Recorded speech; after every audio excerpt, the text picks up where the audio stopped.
Mengaji bersama menebar kebaikan.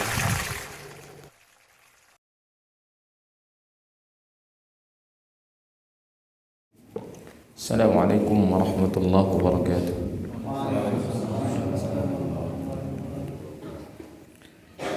Innal hamdalillah nahmaduhu wa nasta'inuhu wa nastaghfiruh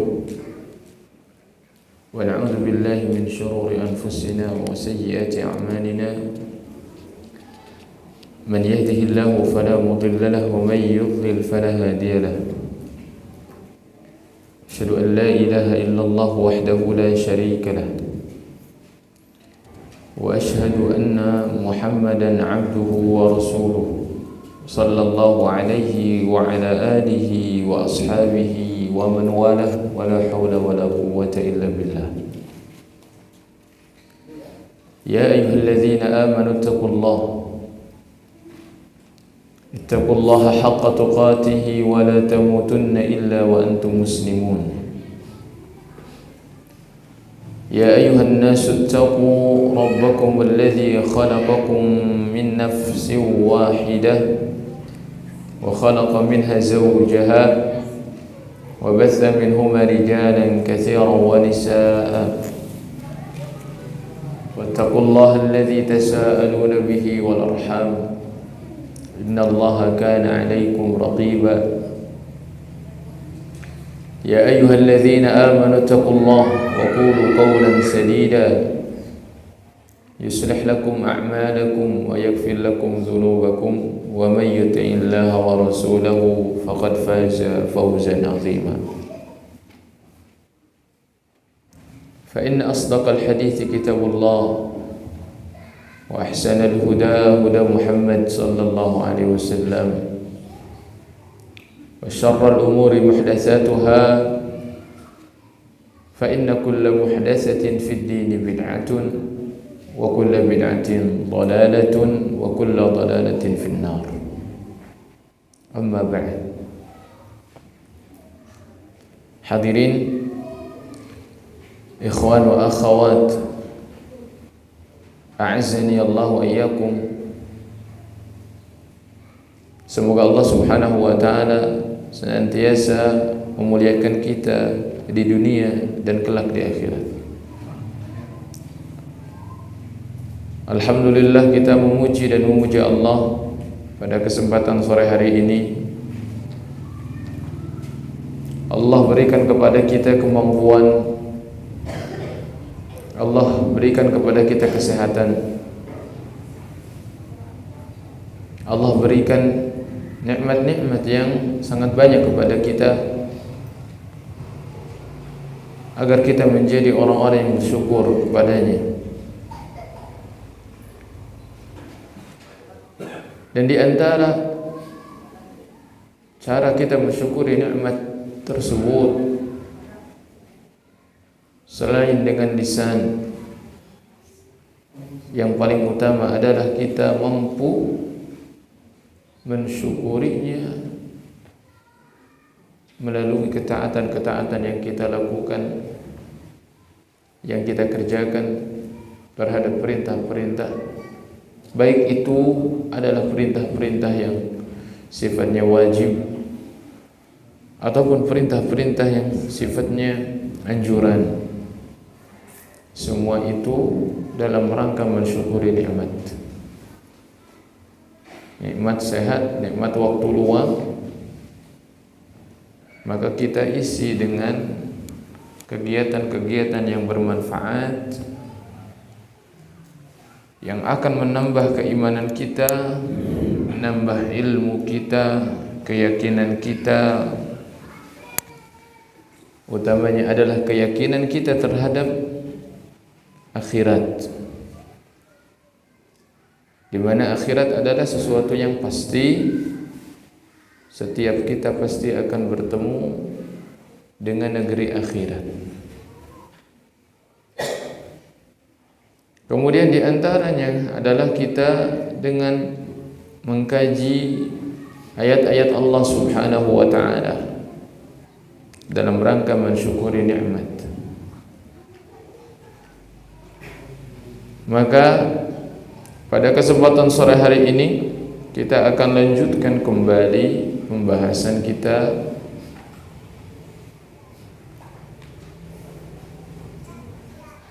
pada Al-Quran juz yang ke-29 pada surah Al-Mursalat yang merupakan surah yang terakhir yang ada pada juz 29.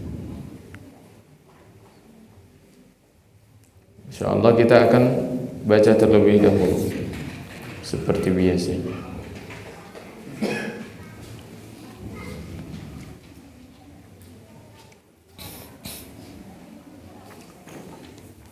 Ya, semuanya dipersiapkan mushafnya. A'udzu billahi minasy syaithanir rajim.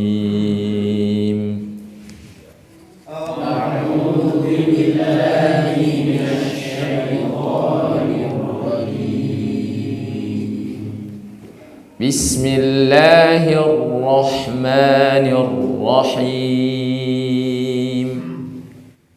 Bismillahirrahmanirrahim.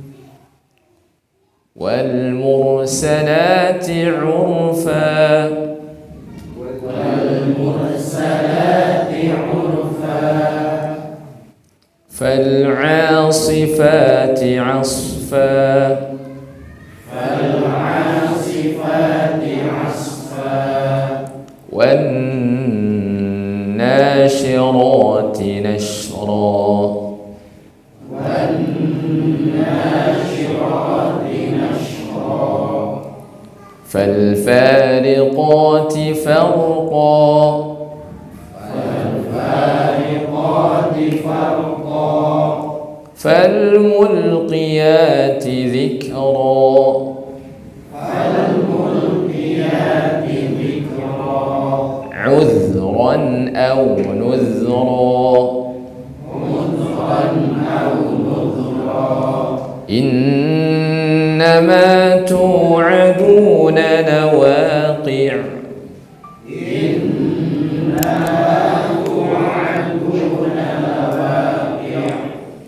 فإذا النجوم طمست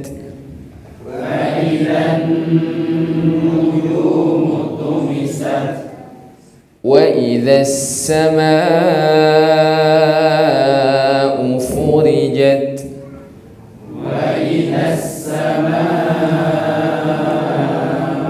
فرجت وإذا الجبال نسفت وإذا الجبال نسفت وإذا الرسل أقتت وإذا الرسل أقتت لأي يوم أجلت لأي يوم أجلت ليوم الفصل وما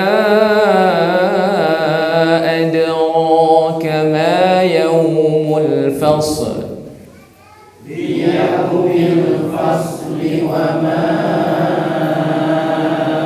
أدراك ما يوم الفصل ويل يومئذ للمكذبين ويل يومئذ للمكذبين ألم نهلك الأولين ألم نهلك الأولين ثم نتبعهم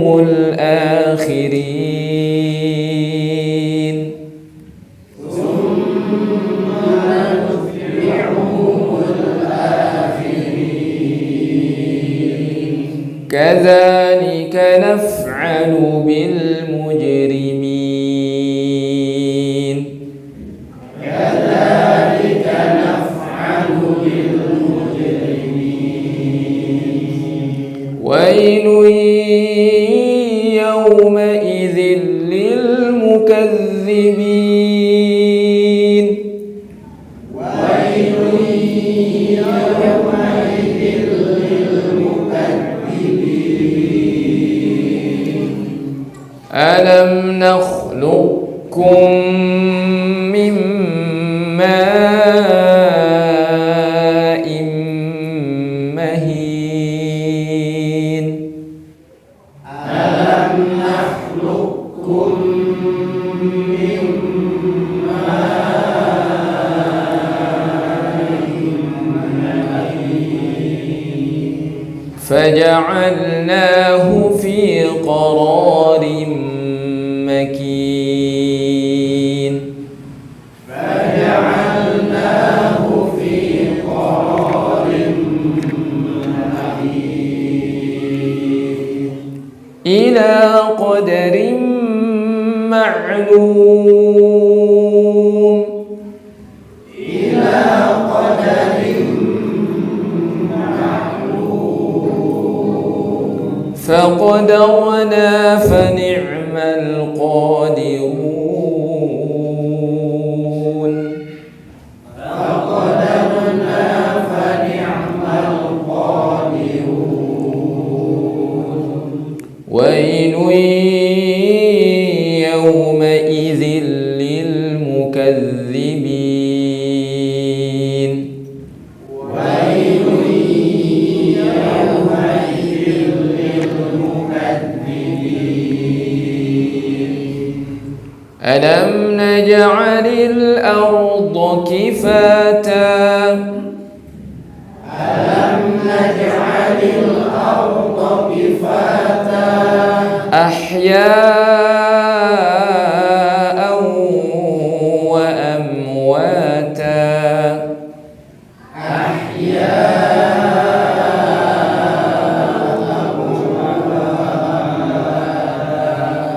وجعلنا فيها رواسي شامخات وأسقيناكم ماء فراتا وجعلنا فيها رواسي شامخات وأسقيناكم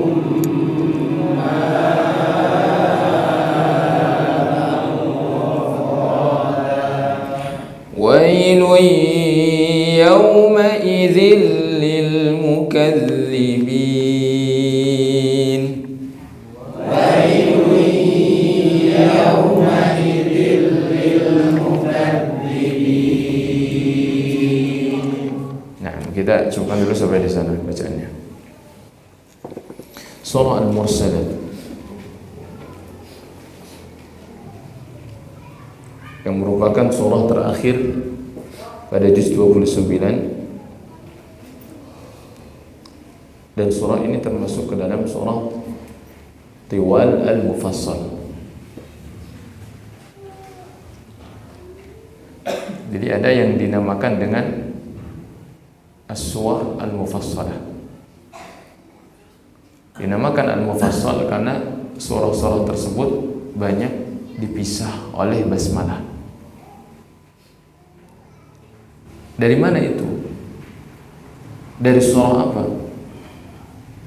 Dari surah, ada yang mengatakan dari surah Qaf, ada juga yang mengatakan dari surah Al-Hujurat. Juz berapa itu?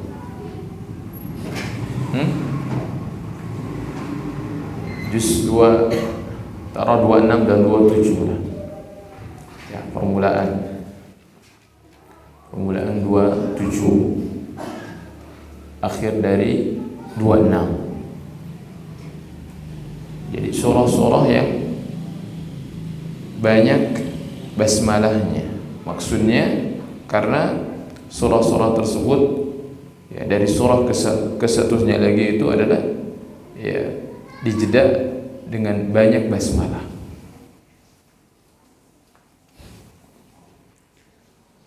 Dan surah Al-Mursalat ini adalah Makkiyah. Kalau kita lihat maknanya, Maka seperti biasa, isinya adalah tentang pengingkaran dan bantahan terhadap orang-orang musyrikin yang mengingkari adanya hari pembalasan, adanya hari kebangkitan, adanya hari pengumpulan. Sehingga para ulama mengatakan ini adalah surah Makkiyah.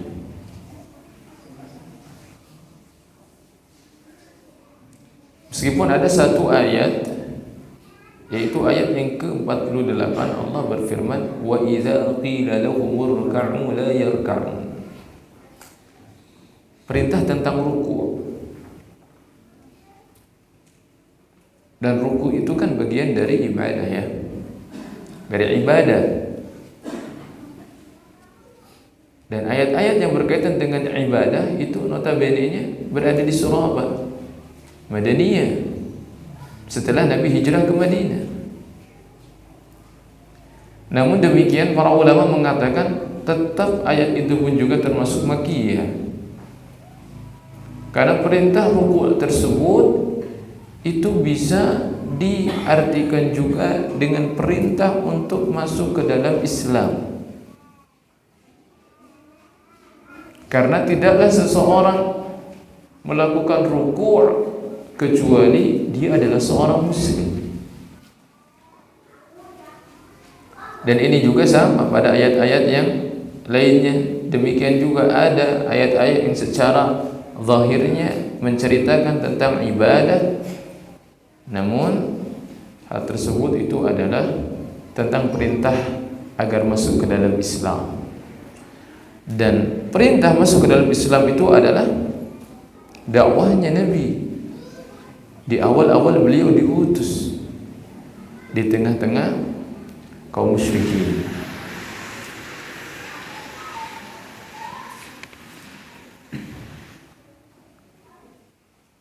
Dan al-mursalati 'urfa itu adalah surah yang terakhir dibaca oleh Rasulullah SAW sebelum beliau wafat.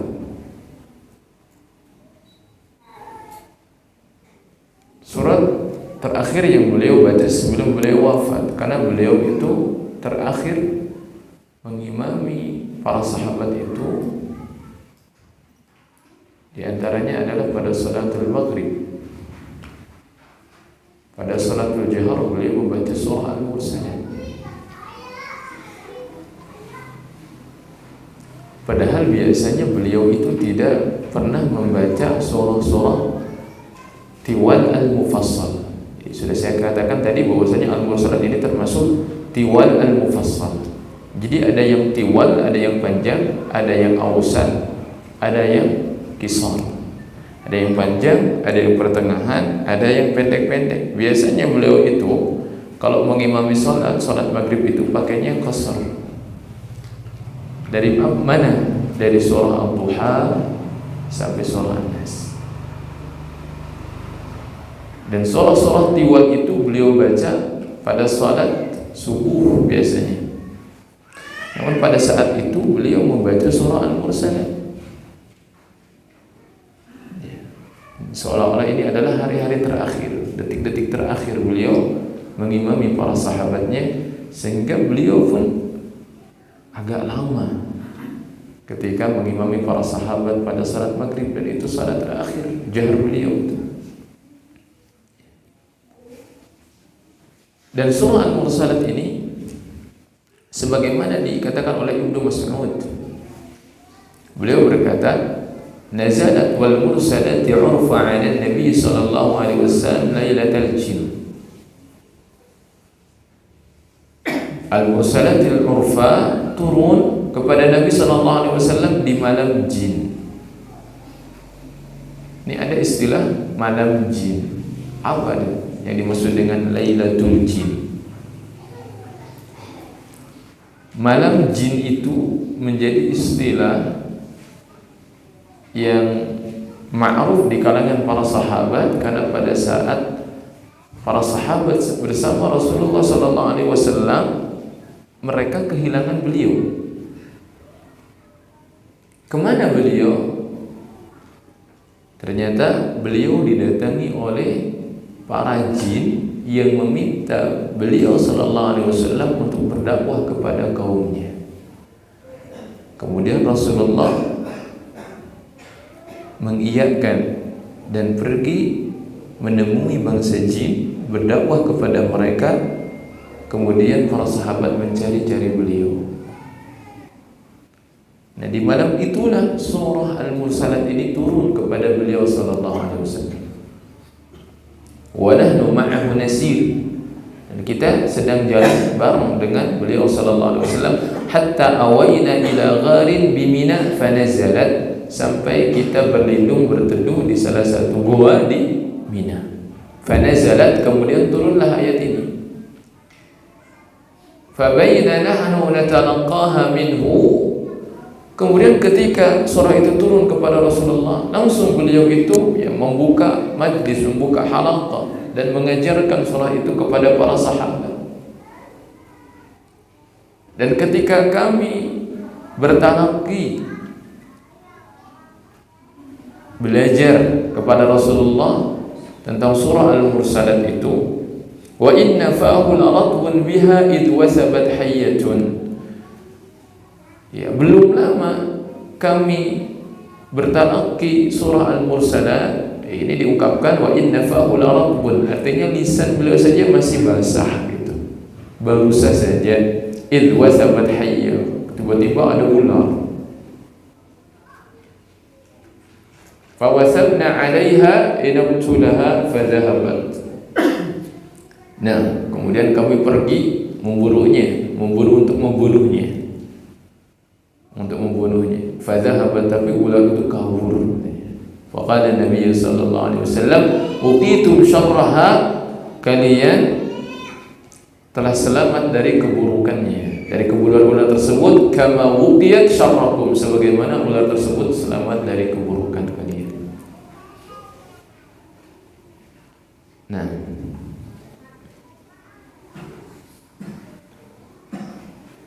jadi sekali lagi bahwasanya surah Al-Mursalat ini adalah surah Makkiyah.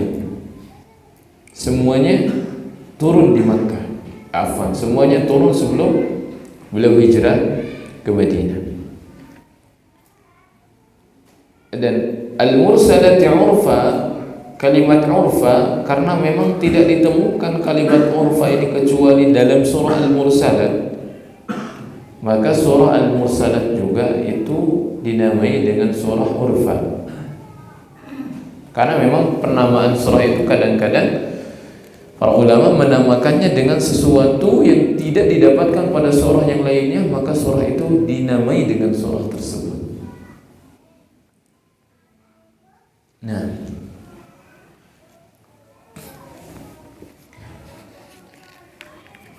kemudian berkaitan dengan surah Al-Mursalat,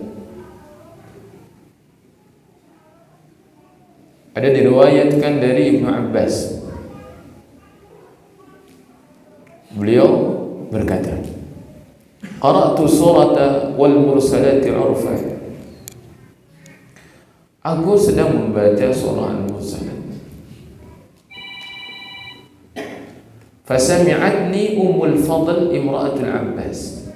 Kemudian Ummul Fadl, yaitu istrinya Abbas. Abbas itu kan ayahnya ya, berarti ibuku. Kemudian ibuku mendengarnya. Fabakat, kemudian Ummul Fadl itu menangis. Waqalat, dan dia berkata, wallahi ya bunay, demi Allah wahai anakku, laqad adhkartani bi qira'atika hadhihi surah, kau telah mengingatkanku dengan surah ini pada suatu kejadian. Innaha la akhiru ma sami'tu Rasulullah sallallahu alaihi wasallam yaqra'u biha fi salatil maghrib. Sungguh surah Al-Mursalat urfa merupakan akhir daripada surat yang aku dengar dari Rasulullah sallallahu alaihi wasallam ketika beliau membacanya pada salat maghrib. Itu terakhir beliau membaca surah Al-Mursalat. Nah, jadi antara anugerah yang diberikan Allah kepada seorang hamba, di antaranya bisa menghafal Al-Quran. Ya, sebagaimana Ibnu Abbas menghafalnya dan membacanya. Dan di antara hal yang harus kita nashdashir, ikut merasakan, di antaranya ketika kita membaca Al-Quran itu, maka bayangkan bahwasanya Al-Quran yang kita baca, apalagi di dalam sholat, itu juga yang pernah dibaca oleh Rasulullah SAW. Gitu. Jadi ketika membaca surah yang manapun, maka kita ingat beliau dahulu membaca surah ini. 14 abad yang lalu Rasulullah SAW membaca ayat tersebut, kemudian juga kita membacanya. Sedangkan munasabatul ayat antara surah Al-Mursalati urfa dengan surah-surah sebelumnya, di antaranya dengan surah Al-Mudaththir, karena surah Al-Mudaththir ini berisi tentang kabar janji bahwasanya Allah akan memasukkan orang-orang yang beriman ke dalam surganya, dan Allah akan menyiksa orang-orang yang kufur kepadanya. Dan di dalam surah Al-Mursalat Allah bersumpah bahwasanya Allah akan melaksanakan semua janjinya yang telah Ia janjikan di dalam surah sebelumnya. Bagaimana itu? Mari kita perhatikan. Allah Subhanahu wa taala berfirman, "Wal mursalati 'urfa, fal 'asifati 'asfa, wan nashirati nashra, fal fariqati farqa, fal mulqiyati dhikra, 'udhran aw nuzra, innama tu'aduna lawaqi'." Lihat pada ayat yang pertama, Allah bersumpah, "Wal mursalati 'urfa." Dari ayat pertama sampai ayat yang kelima,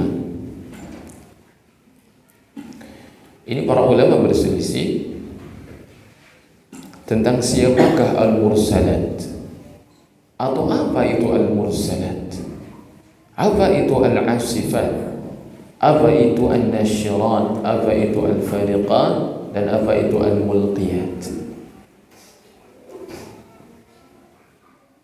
Nah,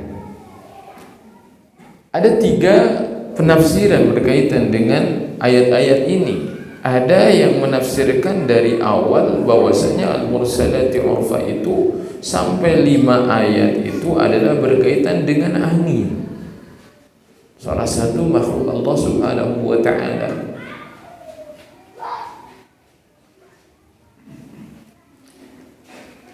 Ada yang mengatakan dari awal ayat 1 sampai 5 itu berkaitan dengan malaikat. Dan ada juga yang mengatakan,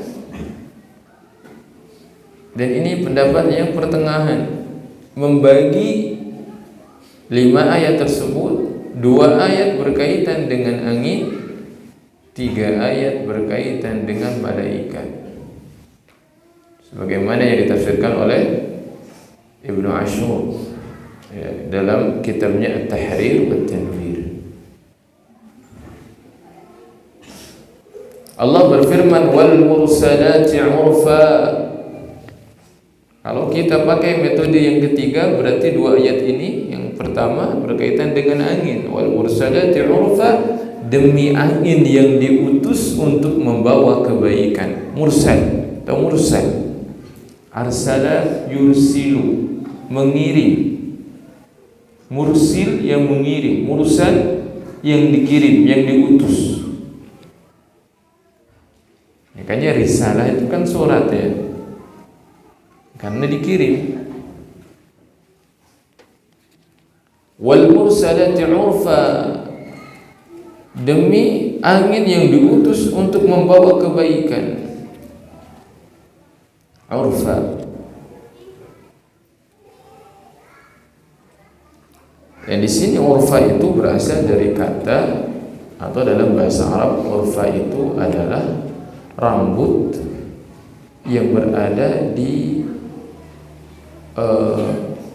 bagian punggung kuda ya. Pada lehernya itu ada rambutnya. Dan ketika kuda itu berjalan ya dia mengikutinya ya. Jadi begitu, tampak mengikuti, berjalan berturut-turut. Sehingga ketika kalimat urfa dinisbahkan kepada angin, berarti angin tersebut datang secara berturut-turut. Kalau sudah angin datang secara berturut-turut, itu menandakan kencangnya angin. Sehingga kita katakan demi angin yang kencang, demi angin yang kencang berhembus gitu.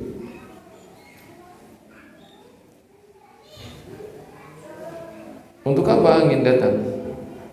Ya banyak. Karena angin itu datang dengan perintah Allah Subhanahu wa ta'ala. Terkadang datang membawa azab, terkadang datang membawa kebaikan. Fal'asifati asfa, fal'asifa, dan yang terbang dengan kencang. Fa di sini bukan huruf sumpah. Fa ini hanya penggandeng saja. Yang menjadi sumpah itu tetap huruf wawunya. Wawu qasam namanya. Wawu qasam itu sama hukumnya dengan huruf jar. Berarti dia akan majrur. Kalau ada kata dimasuki huruf qasam, dia akan majrur. Karena kalimat Allah menjadi wallahi. Dan huruf qasam itu ada waw, ada ba, dan ada ta.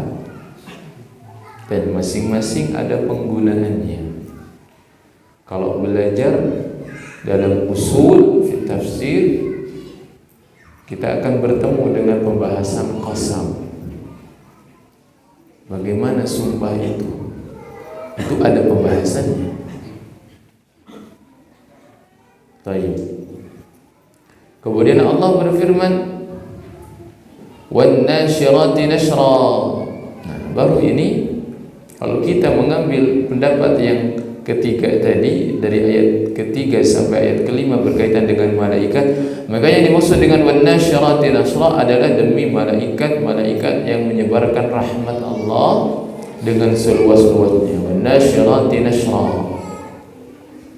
Apa kata nashra itu? Kenapa dia mansub?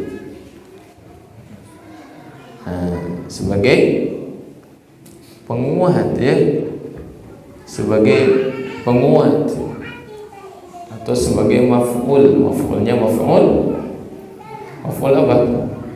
Maf'ul mutlaq. Wan nasyirati nashra. Ya. Jadi artinya demi malaikat yang menyebarkan rahmat Allah dengan seluas-luasnya.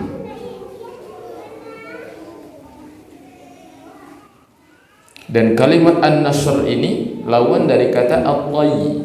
At-tayy itu menutup, berarti an-nashr itu membuka. Allah berfirman, "Yauma natwis samaa'i katayyis sijilli lil kutub." Pada hari kami menggulung langit seperti kami menggulung kertas, menggulung buku. Allah kelak akan menggulung langit sebagaimana Allah menggulung buku, kertas. Yauma natwis samaa'i katayyis sijil. Nah, kalimat an-nashr ini lawan kata at-tayy, berarti membuka. Allah membuka rahmat seluas-luasnya. Sehingga para ulama juga ada yang menafsirkan karena nasr ini berarti membuka, ada yang mengatakan yang dimaksud adalah malaikat yang membuka awan. Ada juga yang menafsirkan adalah malaikat yang membuka catatan amalan seseorang. yaitu tafsiran para ulama. Tentu saja tafsiran itu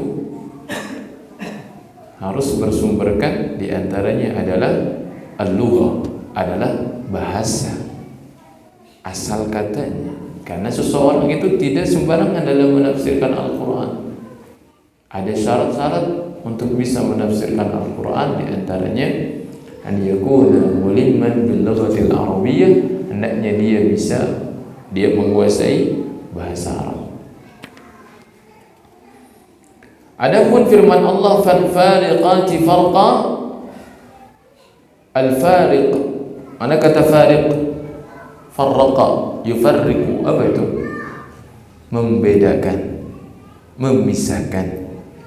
Fal fariqati berarti demi malaikat yang membedakan. Farqa sama maf'ul mutlaq juga, membedakan antara hak dan batil, membedakan antara petunjuk dan kesesatan, membedakan antara orang kafir dan orang mukmin.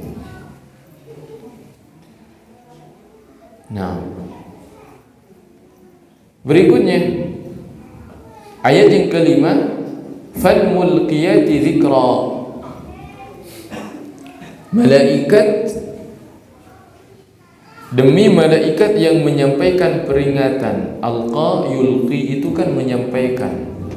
Mulqiyat berarti malaikat yang menyampaikan. Zikra itu adalah peringatan. Dan para ulama ijma' bahwasanya ayat ini yang dimaksud al-mulqiyat adalah para malaikat.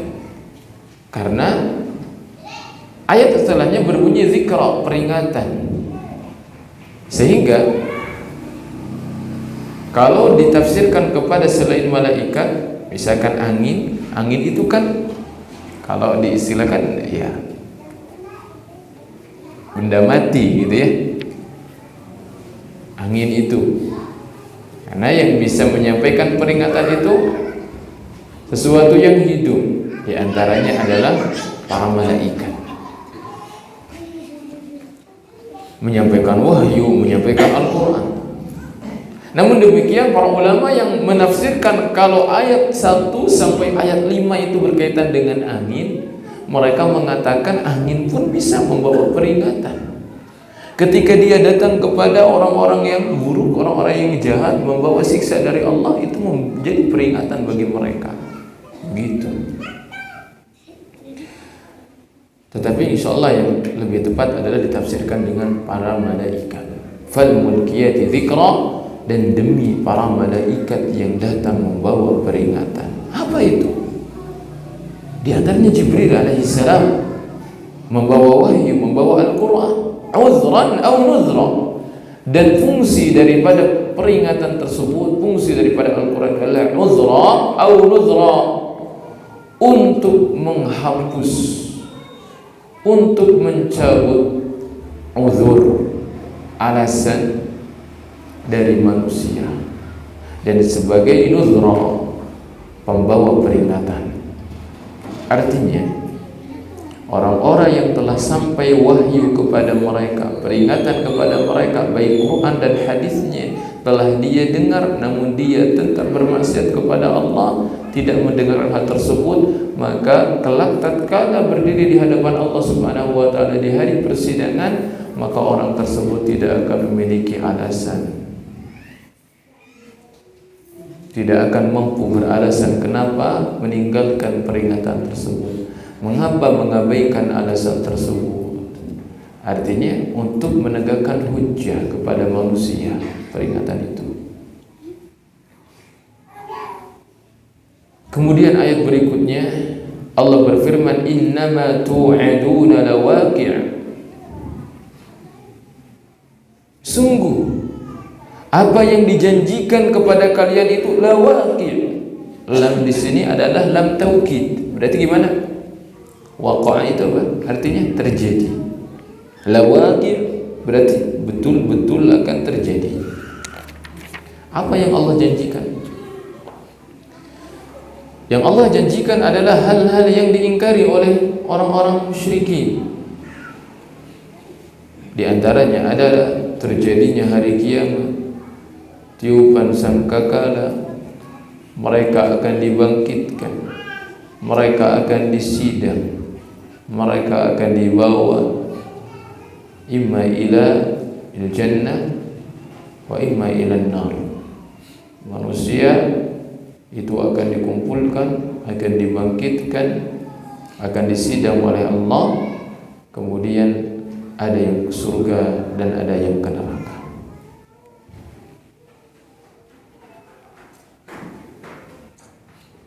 Kapan hari itu? Kapan hari itu terjadi? Kapan semua itu akan terjadi yang Allah Subhanahu wa taala janjikan? Maka perhatikanlah oleh kita semuanya. Allah membuat satu kepastian, satu waktu di mana apa yang Allah janjikan tersebut pasti akan terjadi. Kapan itu? Fa idzan nujumu tumisat. Kalimat idza ini sering diungkapkan oleh Allah Subhanahu wa taala. Idza syamsu kuwirat, idza as-samaa'u fatarat, idza as-samaa'u syaqqat. Idza itu banyak. Untuk apa? Agar kita memiliki perhatian. Maka ingatlah, fa idzan nujumu tumisat. Ketika bintang-bintang itu dihapuskan, at-tams itu seperti buku yang lama, yang sudah lama. Kadang-kadang ketika kita buka tulisannya itu hilang. Maka demikian juga nanti bintang-bintang yang indah, yang seperti menempel di langit-langit itu akan hilang semuanya. Allah padamkan cahayanya. Ya. Idza syamsu kuwirat wa idza nujum kadarat. Ya, ketika bintang-bintang itu hilang cahayanya. Kenapa hilang? Berjatuhan. Sudah tiba masanya. Wan syaqqatis samaa'u fahiya yawma idzi wahiyah. Kenapa? Langitnya sudah terbelah. Kata Allah, langit itu terbelah. Fahiya yawma idzi wahiyah. Dia menjadi rapuh dan lemah nanti. Tidak bisa menopang benda-benda tersebut. Allah juga firmankan setelahnya, wa idzas samaa'u furijat. Dan demi langit, dan ketika langit furijat, yakni terbelah. Langit itu kan nanti ada prosesnya sebelum Allah gulung itu. Mulanya dia retak, kemudian retaknya itu membesar belah, kemudian bintang-bintangnya berjatuhan karena dia sudah rapuh. Kemudian itu Allah nanti jadikan langit itu merah, wardatan kadihan, seperti mawar, merona. Kemudian Allah gulung nanti langit. Allah gulung langit. Nah, itu Allah berfirman, was-samawati matwiyatun biyamini yawma tubaddalu al-ardu ghayra al-ard. Pada hari di mana Allah ganti bumi dengan bukan bumi yang hari ini. Allah ganti nanti, rupanya pun Allah ganti, bentuknya Allah ganti. Was-samawat, begitu juga langit, matwiyatun biyamini, berada dalam genggaman tangan Allah, tangan kanan Allah. Matwiyatun biyamini, nanti akan digulung lagi. Yang sebelumnya akan retak, kemudian retak itu membesar. Nah, itulah ketika sudah melihat tanda-tanda itu, terjadi hal-hal yang seperti itu, maka itulah masanya akan tiba hari kiamat. Apalagi tanda-tanda yang lain, wa idzal jibalu nusifat, ketika gunung-gunung itu Allah cabut dari akarnya. Nusifat. Dan gunung juga sama berproses. Di antaranya Allah akan cabut dulu, kemudian Allah akan terbangkan gunung tersebut, kemudian Allah akan gerakan dengan sangat cepat, dakkan dakka, ya. Kemudian Allah benturkan satu kali benturan, dakkatan wahidah, satu kali benturan, kemudian menjadi fata morgana, gunung itu menjadi tidak ada, sehingga tidak ada lagi yang bagian bumi itu yang tinggi, yang lebih rendah, bergelombang, tidak ada. Allah jadikan bumi ini qa'an safsafa, datar, la tara fiha iwaja wala amta. Kau tidak akan melihat gelombang di sana. Semuanya datar, semuanya menjadi lebih luas, karena Allah jadikan untuk menampung seluruh manusia yang lahir dari zaman Adam sampai hari kiamat. Wa idzal jibalu nusifat, wa idzar rusul uqitat, dan ketika para rasul Allah kumpulkan mereka dalam suatu waktu yang telah Allah Subhanahu wa taala janjikan. Untuk apa mereka dikumpulkan oleh Allah Subhanahu wa taala? Para rasul kelak akan dipanggil oleh Allah Subhanahu wa taala. Dalam Al-Qur'an disebutkan yauma yajma'ullahu ar-rusul. Pada hari Allah akan mengumpulkan para rasul. Fayaqulu madza ujibtum? Allah akan berfirman kepada mereka, apa yang telah dijawab oleh umat kalian? Maka para rasul akan mengatakan, qalu la ilma lana, ya Allah, kami tidak mengetahui ilmu. Innaka anta allamul ghuyub, engkaulah sang yang maha mengetahui, allamul ghuyub, yang mengetahui hal-hal yang gaib. Para rasul akan dikumpulkan. Li ayyi yaumin ujjilat, pada hari manakah mereka akan ditangguhkan? Orang-orang kafir, orang-orang musyrik itu kan diancam oleh Allah, akan disiksa oleh Allah. Sampai kapan mereka ditangguhkan siksaannya? Liyaumil fasl, sampai hari datangnya yang dinamakan dengan yaumul fasl. Apa al-fasl itu? Al-fasl itu adalah hari persidangan. Hari persidangan, yaumul fasl itu.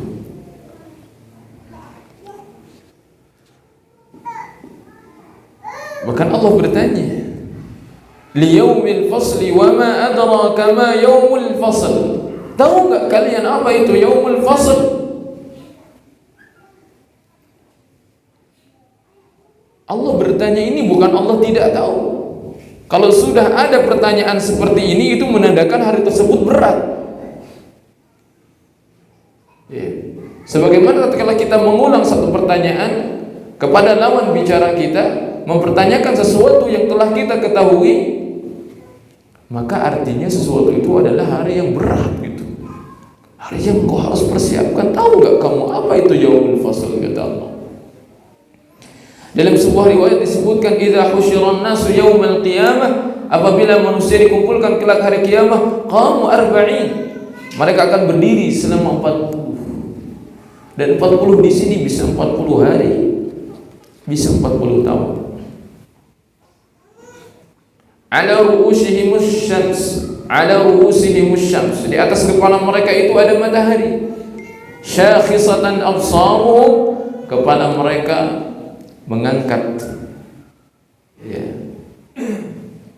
Syakhisatan absaruhum, terbelalak, mengangkat pandangan mereka ke arah langit. Yantaziruna al-fasl, mereka akan menunggu keputusan. Nah, jadi hari itu adalah hari keputusan. Yakni ketika manusia itu kelak dibangkitkan oleh Allah Subhanahu wa taala, kemudian mereka dikumpulkan menunggu kedatangan Allah Subhanahu wa taala, kemudian terjadilah pada saat itu yang kita kenal dengan syafaat.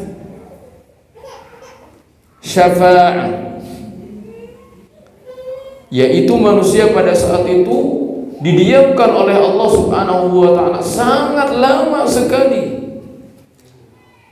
Usia dunia saja ini tidak ada Dari mulai diciptakan dunia sampai hari kiamat itu mungkin tidak sebanding dengan berdirinya manusia pada saat itu menunggu keputusan Allah Subhanahu wa taala. Nah, sebelum kedatangan Allah Subhanahu wa taala di dalam Al-Qur'an, wa jaa rabbuka wal malaku saffan saffa, dan kelak nanti akan datang Allah Subhanahu wa taala bersama para malaikat yang bersaf-saf. Allah datang dengan membawa tentara-tentaranya dari malaikat dan mereka berbaris dengan sangat rapi. Nah, sebelum itu terjadi, manusia itu sudah sangat kacau, balau, bingung, bimbang, didiamkan oleh Allah Subhanahu wa taala. Entah bagaimana nasib mereka, mereka bingung. Dan itu sangat lama sekali, sehingga ketika mereka sudah melihat bahwasanya sudah kacau, maka mereka semuanya serentak menuju para rasul. Di antara yang pertama yang mereka datangi adalah Nabi Adam. Untuk apa? Meminta kepada Nabi Adam agar berbicara kepada Allah Subhanahu wa taala, akan diapakan kami ini? Namun ternyata di dalam hadis disebutkan Nabi Adam tidak berani. Ya, memerintahkan kepada Nuh, pergilah kalian kepada Nuh. Manusia karena memang keadaannya sangat genting, langsung mereka berangkat kepada Nabi Nuh. Orang-orang seluruh manusia akan berangkat datang kepada Nabi Nuh. Nabi Nuh juga sama, tidak berani berbicara dengan Allah Subhanahu wa taala. Kenapa? Karena mereka mengatakan, ghadiba rabbi ghadaba, hari ini Rabbku sedang marah. Allah hari ini sedang marah. Gimana aku berani bisa berbicara dengan Allah, sedangkan Allah hari ini telah marah, yang Allah belum pernah marah sebelumnya dengan kemarahannya pada hari ini. Maka mereka tidak sanggup. Maka Nuh mengatakan, idhabu ila siapa? Ila Musa. Musa pun tidak sanggup. Idhabu ila Isa. Isa tidak menyebutkan dosa. Kalau yang lainnya menyebutkan dosa, itu yang menyebabkan malu. Maka Isa mengatakan, pergilah kalian kepada Muhammad dan manusia semuanya menuju Nabi Muhammad SAW, dan beliaulah yang menyanggupi untuk berbicara dengan Allah Subhanahu wa taala dengan keadaan wajah yang tertunduk. Ya, itulah yang dinamakan dengan asy-syafa'atul uzma, syafaat yang sangat besar, karena maslahatnya itu dirasakan oleh seluruh manusia yang ada di mahsyar pada saat itu. Wa wailu yawma idzil lil mukadzibin. Pantas di dalam ayat ini, kalau tidak salah hampir 10 kali Allah mengulang kata wailu yawma idzil lil mukadzibin, karena saking urgennya, saking dahsyatnya hari kiamat, namun didustakan oleh orang-orang kafir. Mereka itu banyak mendustakan Al-Quran, mendustakan hari kebangkitan, mendustakan hari kiamat, sehingga Allah pun mengulang-ulang kata tersebut, wailu yawma idzil lil mukadzibin, celakalah yawma idzin, pada hari itu. Bagi siapa? Bagi mereka yang mendustakan. Berarti untuk mendapatkan keselamatan kita harus memiliki al-yaqin. Kita harus tasdik, membenarkan. Dan bagaimana kita membenarkan? Buktikan dengan amalan kita. Cara kita membenarkan bukan hanya sekedar mengatakan, ya saya percaya, ya, namun berusaha untuk membenarkan dengan sebenar-benarnya yang dibandingi dengan amalan kita. Ya, insyaallah kita lanjutkan pada pertemuan berikutnya. Kita tutup dengan doa kafaratul majlis. Subhanakallahumma rabbana wa bihamdika asyhadu an la ilaha illa anta astaghfiruka wa atubu ilaik. Assalamualaikum warahmatullahi wabarakatuh.